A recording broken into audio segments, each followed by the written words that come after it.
திரு சரவணன், உங்களுடைய பதிலோட நான் கேள்வியும் நான் முன் வச்சிருக்கேன். நிர்மலா சீதாராமன் ஒரு பெண் ஆளுமை நிதியமைச்சராக 8வது முறையாக பட்ஜெட் தாக்கல் செய்கிறார்.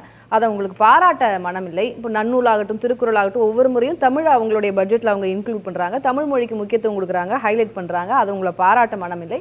12 லட்சம் ரூபாய்க்கு வரி விலக்கு கொடுத்துட்டாங்க. இப்போ அது ஒரு பெருசா அவங்க ஹைலைட் பண்ணுவாங்களே அப்படின்ற ஒரு எண்ணம் இருக்கிறது உங்களுக்கு. அதையும் உங்களுக்கு பாராட்ட மனமில்லை, அதனால மட்டம் தட்டுகிறீர்கள். இது ஒரு விமர்சனம். தமிழை பட்ஜெட்டில் சொல்கிறாங்க அப்படின்றாங்க. அப்படியே சொல்லி ஏமாத்திட்டு போயிடலான்னு நினைக்கிறாங்க. தமிழ்நாட்டு மக்களுக்கு ஒன்றும் பண்ண மாட்டாங்க, தமிழ்நாட்டு வளர்ச்சிக்கு ஒன்றும் பண்ண மாட்டாங்க, தமிழுடைய வளர்ச்சிக்கு பணம் கொடுக்க மாட்டாங்க. ஹிந்திக்கு வருஷா வருஷம் 80 கோடி ரூபாய், ஹிந்தி டீச்சர்ஸ்க்கு மட்டும் 80 கோடி ரூபாய். தமிழுக்கு எவ்வளோ கொடுக்குறாங்க? செம்மொழி எல்லாத்துக்கும் சேர்த்து 29 கோடி ஏதோ கொடுக்குறாங்க. எல்லா செம்மொழிகளுக்கும் சேர்த்து எவ்வளோ தான் கொடுக்குறாங்க. ஸோ இதுதான் இவர்களுடைய பாரபட்சம். ஸோ என்ன அப்படின்னா, பட்ஜெட்டில் தமிழை சொல்லிட்டேன் சார், வேறு எதுவும் கேட்டுறாதீங்க. நீங்கள் கேட்குறீங்களா தமிழை எவ்வளோ உயர்த்தி இருக்காங்க பாருங்கள். அப்போ உண்மையிலே உயர்த்தப்படுவது எது? இந்தி. ஸோ இப்படித்தான் பாஜக நடத்துவது ஆட்சி அல்ல, ஒரு ஸ்லோகன் மேனேஜ்மெண்ட் கம்பெனி. போன வருஷம் பட்ஜெட்டில் ஒரு ஸ்லோகன் சொன்னாங்க. என்ன ஸ்லோகன் சொன்னாங்க? அப்ரெண்டிஸ். 1 கோடி பேருக்கு அப்ரெண்டிஸ் ஆக்க போகிறோம் நாங்கள். எனக்கு தெரியல இந்த அப்ரெண்டிஸ் என்ன ஒரு வருஷத்தில் என்ன பண்ணாங்க, ஏது பண்ணாங்கன்னு எனக்கு தெரியல. தெலுங்குல ஓபன் பண்ணிட்டாங்க. அப்ரெண்டிஸ் அது அடுத்தது அப்ரெண்டிஸை பற்றி பேசுகிறோம். இப்போ அப்ரெண்டிஸ் ட்ரைனிங் ஸ்கீம் போன தடவை பேசினாங்க. இப்போ என்ன அந்த போன பட்ஜெட்டுக்கு இந்த பட்ஜெட்டுக்கு எத்தனை அப்ரெண்டிஸை கொண்டு போய் விட்டாங்க, என்ன பண்ணாங்க? அதை எதோட நீங்கள் கான்ட்ராஸ்ட் பண்ணணும் அப்படின்னா, தமிழ்நாட்டில் இருக்கக்கூடிய நான் முதல்வன் திட்டத்தோட கான்ட்ராஸ்ட் பண்ணுங்க.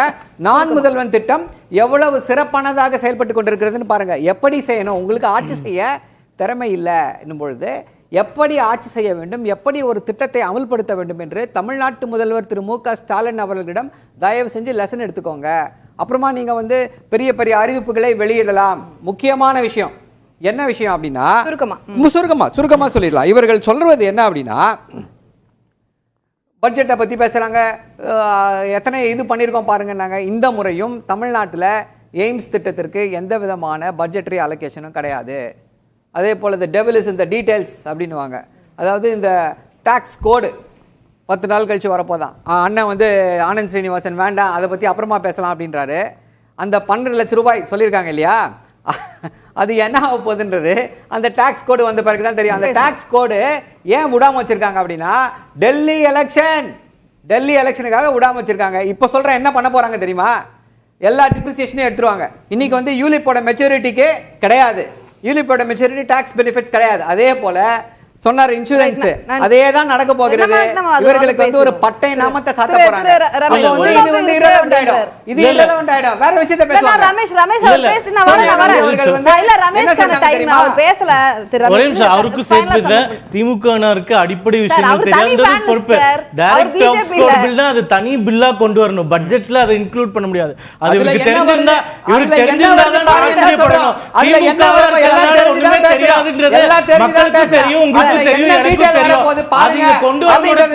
அடிப்படை அறிவு கூட இல்லாம கமெண்ட் பண்றாங்க.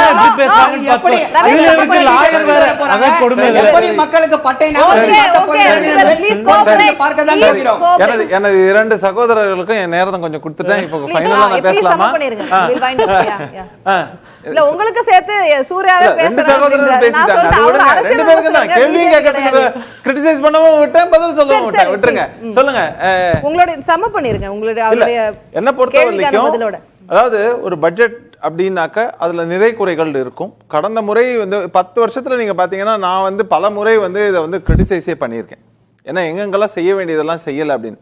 அதே மாதிரி நடுத்தர மக்களை தொடர்ந்து கைவிட்டுட்டாங்க. அதாவது 7 லட்சம் ரூபாயிலேருந்து இன்னைக்கு இவ்வளவு சொல்லும் போது எவ்வளவு பெரிய ஜம்புங்கிறத நம்ம பாக்குறோம். ஆனா இது காரணம் என்ன? தொடர்ந்து இன்ஃப்ளேஷன் இருக்கு. அப்போ அத்தியாவசிய தேவைகள்லாம் குறைச்சிக்கிறாங்க. அப்படிங்கும் போது அதை சமன் செய்ய வேண்டியதற்கான நிலையில இருக்காங்க. அதே மாதிரி நம்ம லாங் டேர்ம்ல செல்ஃப் சஸ்டைனபிளா இருக்கணும் அப்படின்னாக்க நமக்கு எனர்ஜி அப்படின்னாக்க அந்த மின் சம்பந்தப்பட்ட விஷயங்களுக்குலாம் தேவைங்கிறதுனால அதனால நியூக்ளியர் பவர் ஸ்டேஷன்ஸ், அது மட்டும் இல்ல, அது தேச பாதுகாப்புக்கு ரொம்ப முக்கியம். அது இன்டைரக்டா அதுக்கான விஷயங்களையும் செய்யறாங்க. 2040 47 அப்படின்லாம் குறிப்பிட்டிருக்காங்க. இல்லங்க, 2040 47ங்கிறது நீங்க 100 கிகாவாட் சொல்றோம். அதுக்காக வந்து நீங்க 47 வரைக்கும் வெயிட் பண்ணாதான் நடக்கும்ங்கிறது கிடையாது. நீங்க அதுல வந்து உங்களுக்கு தேவைகள் அதிகரிக்க அதிகரிக்க அதுக்கு தேவையான உங்களுக்கு நான் டைம் கொடுத்தேன் சரவணன் ப்ளீஸ். அதுல வந்து அத்தியாவசிய தேவைகள் அதிகரிக்க அதிகரிக்க இப்ப நீங்க வந்து என்ன சொல்றோம், இன்னைக்கு இன்ஃப்ராஸ்ட்ரக்சர்ல ஆமா இன்னைக்கு இன்ஃப்ராஸ்ட்ரக்சர்ல அதனால எலக்ட்ரிக் கார் வாங்க முடியல, இது சிக்கன் அண்ட் எக் ஸ்டோரின்னு சொல்ற மாதிரி முட்டை வந்ததா கோழி வந்ததாங்கிற மாதிரி தொடர்ந்து அந்த மாதிரியே இருக்கிறதுனால முதல்ல இன்ஃப்ராஸ்ட்ரக்சர் டெவலப் பண்ணணும். இது எல்லாம் டெவலப் பண்ணணும் அப்படிங்கிற ஒரு முக்கிய நோக்கில் அரசு அதே மாதிரி பாருங்க இது லாஸ்ட் பேட்டரி லித்தியம் அயான் பேட்டரிக்கான அந்த இதை வந்து குறைச்சிருக்காங்க. லாங் டர்ம்ல நம்ம வந்து டெஃபினட்டா மேனுஃபேக்சர் பண்ணணும். அதே எல்லாம் செஞ்சிருக்காங்க. ஒரே ஒரு கருத்து தான், கார்ப்பரேட் டாக்ஸை வந்து குறைச்சாங்க 2019ல. இதனால வருஷத்துக்கு வந்து 1 லட்சம் கோடி வந்து வருவாய் இழப்பு இந்தியாவிற்கு. இவங்க என்ன கேட்டுட்டு இருக்காங்க, விவசாயிகள் என்ன கேள்வி கேட்டுட்டு இருக்காங்க, ஐயா எங்களுடைய கடன்களை தள்ளுபடி செய்யுங்கன்னு யான்றாங்க. அதை செய்தார்களா செய்ய மாட்டாங்க.